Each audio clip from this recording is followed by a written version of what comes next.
you can call it a soft wall, which has many many of the same attributes and ability to shape space.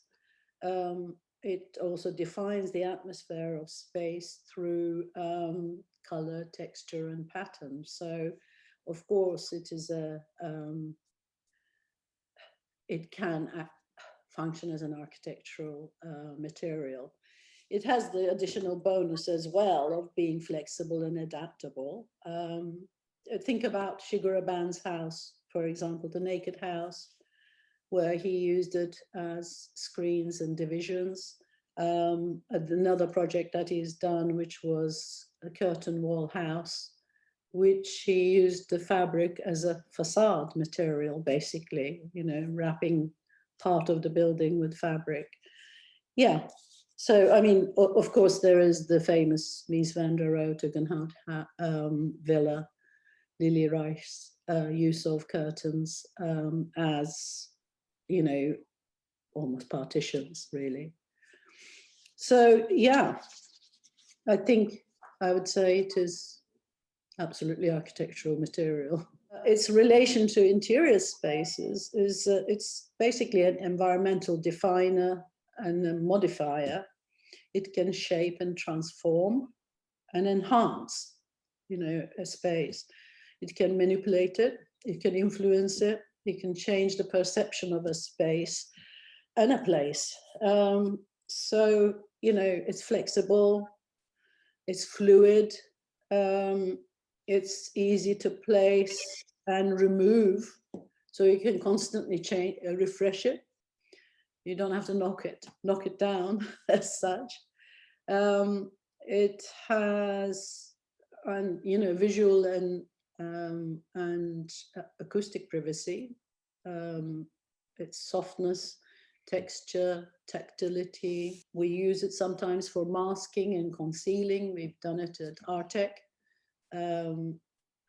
Artec's headquarters in Helsinki, where basically we wrap the storage racks and shelves with curtain, and you open it and you got all your tools there, and you close it, you have a different atmosphere.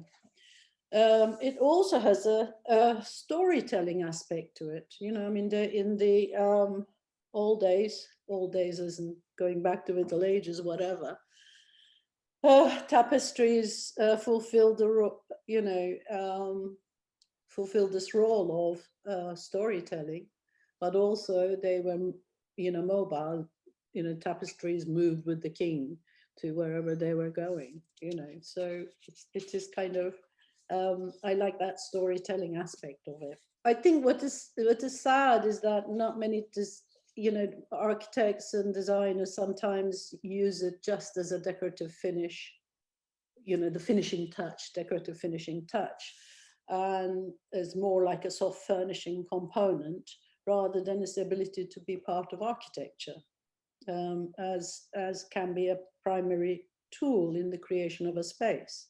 So I think, it's not just about curtains for the windows and cushions for the upholstered sofa. It has, I think it's got all sorts of possibilities. Another way we use it is as a signifier and for orientation. At Vitra, for example, we've used it 5-meter high curtain to actually enclose a focus room, which was only like 2.2.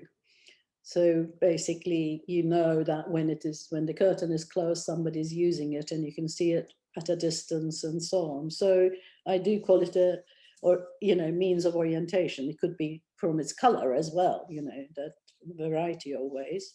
And storytelling is kind of important, and I think for the refurbishment we've done for Kvadrat's headquarters building in Denmark, Ebeltoft, there's a lot of story going on, because they're textile manufacturers, so the hero is the textiles. So we've used it in different ways. at times it was a doorway, and instead of using doors, we used the fabric to close the meeting room doors, or I'm calling it doors, but actually it's fabric.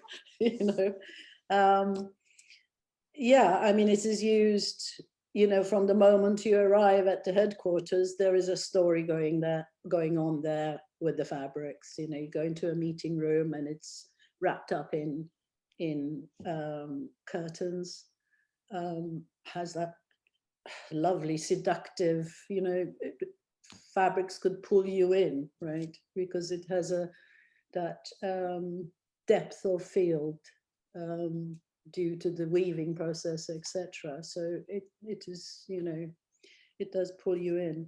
There is an emotion. It's good for well-being. There's an emotion to textiles, I think. It can bring different emotional responses that a flat paint application can't necessarily achieve. Of course, that's beautiful too, in its, in the right places. It's simply because it's got that depth of feel that draws you in. It's very seductive, and it can bring comforting, embracing feeling, like being wrapped in a blanket, like as a child, so kind of cocooned and primeval almost, really. Alternatively, it can bring lightness and airiness if you're using transparent fabrics, and there's many of them, that creates intrigue and mystery, and otherworldliness, really. And I think quite often, whether you stretch it or whether you gather it, it has different transformational aspects to it. You can use it as a flat surface, you can ripple it. We kind of like the wave systems, which is, to me, is much more architectural than the gathered one. Yeah, it's infinite.